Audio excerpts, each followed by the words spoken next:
the income approach to valuing property is not new at all. If you're buying a property as a rental, you're going to look at what it can generate. And you've always looked at it that way if you're a business person. If you're buying your forever home, you can pay whatever you want. The market can decide. You can use comps to look at that. You're not going to use the income approach because there's no income being generated from that property. If you're a residential real estate agent earning $200,000 a year and you want to grow your passive income, this show's for you. Learn the secrets other agents use and hear from experts in our field in order to guide you along your journey to investing in assets like apartment communities so that you can turn your commissions into cash flow. I'm Randall DeCleared. Let's go, baby. All right. Welcome back. It's good to have you here today.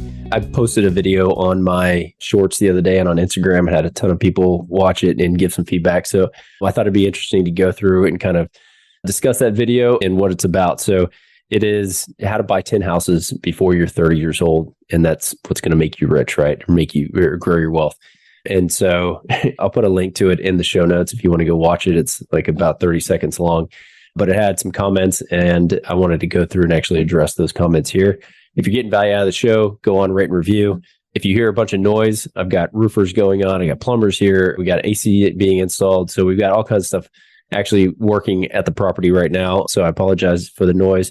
And then for my nasal, I apologize for that too. Still trying to get over this sickness that I've had for a while. So let's dive in. I'm going to talk about the video and I'm going to go through and actually teach a little bit here so that if you have the same feelings as some of the commenters, you'll get something out of this. All right. Okay. So the gist of the video is how to buy 10 properties before you are 30 years old. And the whole point of that is to show you that if you start young and you just buy 10 properties, you're going to have a ton of wealth. And I think it's like Millionaire Next Door. They talk about how you can buy 10 properties. I think that's a book. I may be wrong. If I'm wrong, comment and I'm sure I'll get some flack from it. That's okay. So again, the gist of the strategy is, this is a 30-second video. Start young, buy a property, and then every year try to buy one more property. So over 10 years, you have 10 houses. Those 10 houses, you own those things for the long term, creates wealth, and you have this equity spread and you have income coming in. Just hold those properties, right? And it'll be a great investment of your time, energy, and money. So that was the video, and I'm going to go through and read some of the comments. At PepperjackTV6827 goes, "This, my friends, is called over leveraging. Any minor crash in the real estate market and you're toast." I disagree. Thanks for your comment. But if you get to these comments, I'm happy to go through and talk about them on air. The reason I think this is a silly comment is because if you actually follow anything else that we talk about and things that I've been putting out and the course and all that, the whole idea of real estate investing is that you're buying at a discount from retail. So if you're going through and you are, I think the comment I put in here is you buy $100,000 house, your all-in cost is $100,000, but that house is worth $133,000. That's a 30% spread on that property, and increase the property value, but increase that spread. It stays the same. And you do that by either going direct to seller and you do the marketing, you do the effort, you put that effort in to go to the seller and negotiate with them, or you buy from like a wholesaler that is already negotiating that discount for you so that your all in is going to be around 75% of the actual retail value of that property. I mean, that gives you a big spread. If the market corrects and goes down by 50%, then you still have that spread. If you have to sell that property from the full retail value that went down 50%, you're not going to lose all your money. You will lose some money. But the whole idea of this strategy is that you're buying for long-term holds. So you yourself going through and actually looking for the property and buying a long-term hold that you then have to sell in a year, you didn't do your job on the front end of finding your goals, making sure you're properly situated to buy that property, all those things, right? So all of that aside, the comment also makes me feel like you're living in a world of possibilities rather than probabilities. Is it possible that the market will correct and go down by 50%? Yeah, it's possible. Is it probable? No, it's not. And even if it does happen, in the small probability that that does happen, if you have to sell, you're not going to lose all your money. But if you just hold that property like the long-term purchase that you were supposed to be buying it for, and you keep renting it out, chances are very high, it is very probable that you will end up getting that same equity spread or higher, because if you look at historical data on real estate prices, they continue to march up and up and up, okay? Again, is it possible that they don't march up? Yeah. Is it probable? Not really, just based on inflation and long-term, right? So anyway, that's comment number one. This one is good. At Devin Pendergast 9277. He goes, "Who the F has 20 to 40 to spend on homes every year before they're 30? Fair comment, right? And he goes, need to have money to spend that money. So while that's true, yes, if you are working and you're putting money aside, then you can save that money. Maybe you don't start at age 20, maybe you start at 22 and you put the money aside. But even that said, there are plenty of ways in real estate investing for you to go out and earn money. I started real estate investing. I have $5,000 in my account, literally $5,000 to my name. And I spent that not on buying a house, but I spent that on marketing so that I could go direct to seller. So I went direct to seller. I found a property and I wholesaled it. So again, wholesaling itself doesn't even take $5,000. If I were doing it again and I had no money at all and I just had a day job, maybe I'm flipping burgers at a place and that's all I'm doing, in my spare time, I'm going to be driving neighborhoods. I'm going to be putting flyers on the door that cost me a few cents to make. Maybe if I go to Kinko's or something, that doesn't even exist anymore. Putting flyers on doors with my phone number on it and wait for people to call me. I mean, that's one way. That's my phone number on it. That's kind of still targeted to a neighborhood that I want to be buying in. And I'd be knocking on the door at the same time. So if they answer, it's an instant opportunity to purchase something that cost me a little bit of shoe leather so that I could go out and have that, or rubber. I don't know, leather, I guess is back in the day. So anyway, again, a lot of the comments on here, I get it's either lazy or it's just not understanding the process, which is fair, right? If you don't understand how some of the dollars can be made in real estate to get started and to build up a little bit of a war chest so that you can then go out and buy these rentals, then that's fair. But a lot of it just seems like lazy comments. You got to do the work.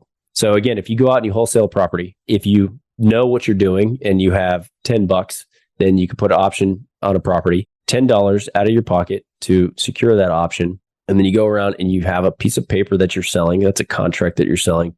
Option to buy that property at $50,000. I turn around and sell that piece of paper that cost me $10 for $55,000.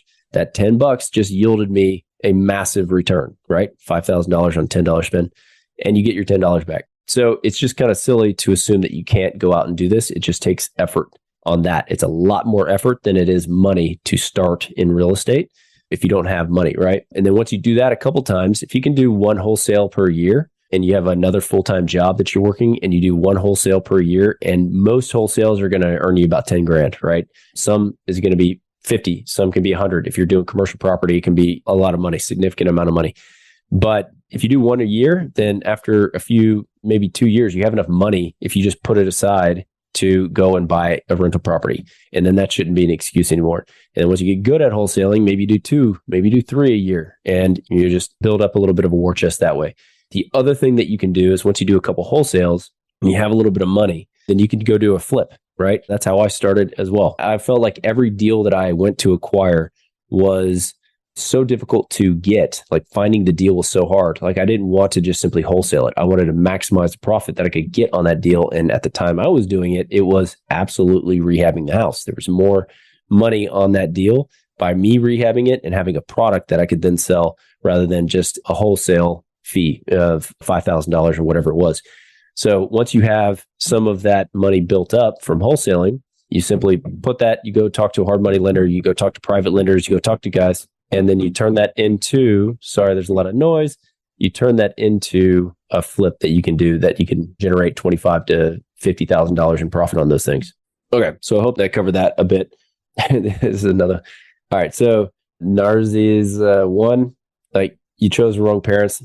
Idiotic comment. SPEB42, daddy's money. Like to me, you two lazy. That's an absolutely lazy comment. Like I grew up in a mobile home, right? My parents didn't have money. My dad's a Baptist pastor and chaplain and mom's dental assistant. I mean, it's like you don't need money to go out and make money in real estate. You just need a process. You need a strategy to go out and do it.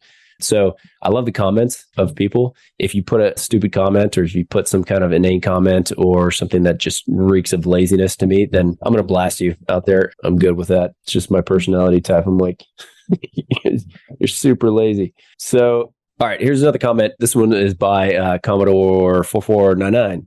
It says, houses are no longer priced by what they're worth, but how much money they can generate. And that's a fair statement, but it's not new. Like the income approach to valuing property is not new at all. If you're buying a property as a rental, you're going to look at what it can generate And you've always looked at it that way if you're a business person. If you're buying your forever home, you can pay whatever you want for that. The market can decide. You can use comps to look at that for recent sales. You're not going to use the income approach because there's no income being generated from that property. Any investor, anybody who's looking at a property as an investment is always going to use the income approach, or most likely is going to use the income approach because they need to know if they put their money to work, what the return is going to be. Like, it's just obvious. All right. Another comment. Here we go. Jet XXB. I'd have millions of highly leveraged debt by the time you're 30. There's no possible way that could go poorly, right? So I addressed this, I think, before, but the whole idea of buying a property is that you're investing in property, is that you're learning from me and other investors and other podcasts and other people who have done this, how to buy at a lower price than full retail.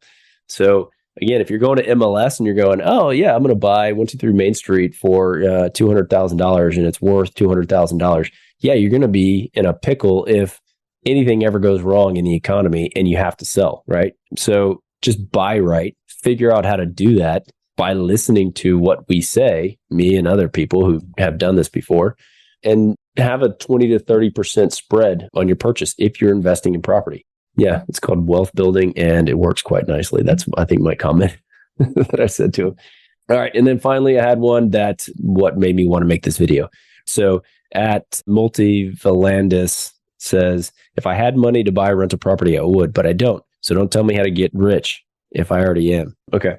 So my comment to you would be go out. And if you want to be in real estate and you want to be buying property, and this is a mode that you want to use to create wealth and create income for yourself, then learn the little strategies that you can implement that will grow and incrementally grow your cash reserves so that you can then buy these rental properties. Okay. So one is wholesaling. We talk about it a lot, right? Here's a quick strategy. Literally print a flyer out for your neighborhood, put your picture on it, and go and get a roll of tape. And these flyers, you can do yellow paper, yellow cardstock with black print, just looks like a postcard, looks like a Yellow Pages type deal. Put your picture on it, black and white. Don't spend a lot of money on this thing. FedEx, have them print off, 100 of these things, 2 per page, cut them in half. And so you have 400 flyers.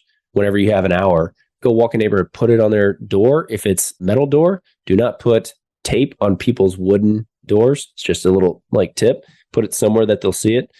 And then do this either at night. So if you're doing it at night, knock on the door. If they answer the door, just hand it to them. Say, hey, look, I'm trying to buy property in this neighborhood and I live down the street or whatever. Be honest with them about what it is. I think this is a great neighborhood. We've been trying to buy something and I think I'd love to talk to you about this. High probability that the houses that have high weeds, they don't look like they've been upkept, whatever it is, there's some problem with the property, that those are more likely to either call you or be people who would be candidates for a decent deal that you could buy because there's a value add component to it. There's a little bit of spread. There's going to be some issue with the property. If the property was just built yesterday, don't go target those neighborhoods. Don't go target those houses. Go to houses that were 80s, like in San Antonio. I could go walk on the east side and flyer that whole neighborhood. But there's a lot of rentals in there. And so that's not a great use of my time. So for those neighborhoods, if it's mostly rental neighborhoods, you need to get a list. Go to your county appraisal district and you say, hey, I'm looking for the entire list of owners in this entire area. Most places, like here in Bexar County, they'll give it to you. It's on a disc and it's got gigs of data, right? It's free or $50 or whatever it costs. And then I have the entire ownership of my entire city or county on this disk, and I can go through and manipulate that data as I see fit. For me, what I would do is if I know a neighborhood or I know a zip code that I want to go after, then I would simply take that zip code and I would filter my spreadsheet, the Excel spreadsheet, by absentee owners or non-owner occupieds, because I know those are rental properties. And then I could send out a flyer directly to those people. All you do is you call up a mail house or you print the postcards yourself. Mail house is a lot easier. Maybe you pay a little bit more, but not too much more. And you just say, here's my list. Let's create a little flyer that goes out to them with a phone number on it and send it. And then answer your phone. Just answer your phone. Talk to them. Talk to people and say, hey, thanks for calling. I'm just trying to buy a property in the neighborhood. Are you interested in selling? Obviously they are. They called you. I can go through scripts and all kinds of stuff later. We have all this stuff. I have it on a course. If you want access to some of the marketing that we've used in the past, for direct mail, absolutely happy to share that. just shoot me an email, shoot me a comment, or go to commissiontocashflow.com, sign up for the course, and we can get you on our list.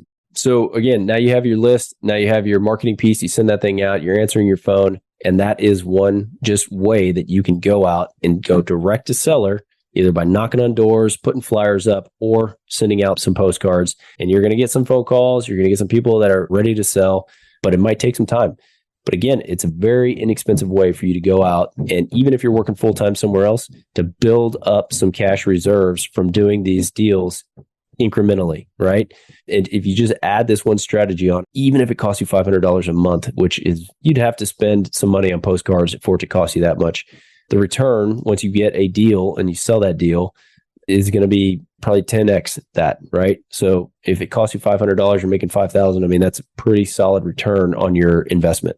But I don't think it would cost you that much if you're doing it the right way. So anyway, multi-volandis, that's one way to like build up your capital reserves. And if you have any questions, by all means, hit me up, podcast@agentbuildingcashflow.com. Happy to chat with you about it and kind of go through that a little bit more, or just sign up for the course. It's free. It's commissiontocashflow.com. All right, guys, this has been a good episode on some of the basics of real estate investing. And the video's there if you want to check it out. It's pretty funny that the comments came out the way they did. All right, it was great having you on today, and we will catch you on the next episode. Surprisingly, most of the agents we speak with got into real estate hoping to gain passive income and become work optional. However, only 1 in 5 ever start investing. Most are simply too afraid to start. Once you get educated by listening to this show, you'll be able to overcome that fear and become the 1 in 5 who are finding financial freedom. Don't miss a single episode. If you want to stay up to date, the best way is to make sure you're subscribed. So if you haven't done that, go ahead and do it now. And we'll catch you on the next episode.